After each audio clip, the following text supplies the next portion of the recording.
सबसे पहले मैं छत्तीसगढ़ के जनता को धन्यवाद देता हूं। मैं निषाद मूलवासी आदिवासी संघ के राष्ट्रीय महासचिव शिवलोचन निषाद।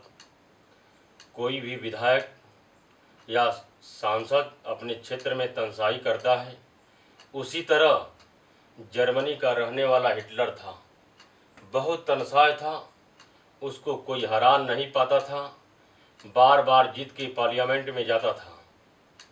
तो पार्लियामेंट में हिटलर से पूछा गया कि बताओ भाई जनता का हाल क्या है, क्योंकि जनता के नज़र में आपने बढ़िया काम करते होगे, इसलिए बार बार जनता चुन के आपको भेजती है पार्लियामेंट में, थोड़ा जनता का हाल चाल बताओ।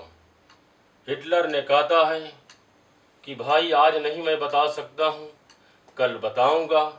दूसरे दिन जब जाता है तो एक गांव से मुर्गा लेकर जाता है। गांव से जब मुर्गा लेकर जाता है, जैसे पार्लियामेंट के दरवाज़ा से घुसता है, वैसे सभी के सामने उसका बारी बारी से पंख उखाड़ना चालू कर देता है।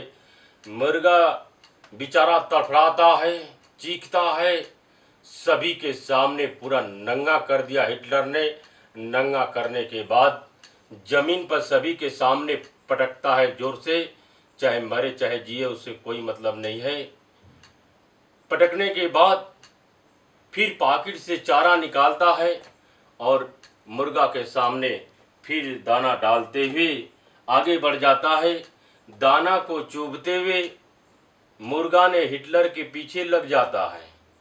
तब कहता है देखो भाई यही हाल है जनता की, जनता को कितना हो शोषण करो, नंगा करो, अत्याचार करो, गरीब बनाओ, मगर चुनाव के समय आता है तो मैं चारा डालता हूँ, इसलिए बार बार जीत के पार्लियामेंट में आता हूँ। आज वही कर रही है भाजपा कांग्रेस, गांव के जनता को, गरीबों को चारा देने का काम कर रही है,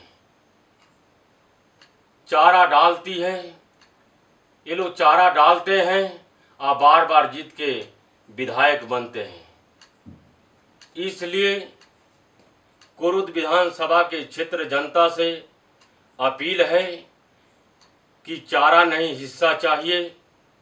अगर हिस्सा चाहिए तो भाई नीलमणि निषाद जी को डोंगा छाप बटन दबाकर और भारी मतों से विजयी बनाए और गांव के गरीब तक हिस्सा पहुंचाने का काम करेंगे। जीत कर जब जाएंगे पार्लियामेंट में, लोक विधानसभा में जीत कर जाएंगे तो वहां से हिस्सा लेकर आएंगे गरीबों का और गांव के गरीबों तक पहुंचाने का काम करेंगे। इसलिए कुरुद विधानसभा के जनता सावधान हो जाइए। जो बीजेपी कांग्रेस के लोग चारा डालने का काम कर रहे हैं, वो चारा से आप लोग सावधान हो जाइए। चारा खाने का काम मत कीजिए, हिस्सा लेने का काम कीजिए। अपने बेटे को स्वास्थ्य, शिक्षा, रोजगार, मान सम्मान, सम्मान और नौकरी की बात कीजिए। जब आपके बच्चों को नौकरी मिल जाएगा, जब नौकरी मिल जाए तो घर सुधर जाएगा और वो विकास के उत्थान पर जाने लगेगा वो परिवार। इसलिए अपना हक, अधिकार और बच्चों के नौकरी के लिए आवाज़ उठाएं। भैया नीलमणि निषाद जी को डोंगा छाप बटन दबाकर भारी मतों से विजयी बनाएं।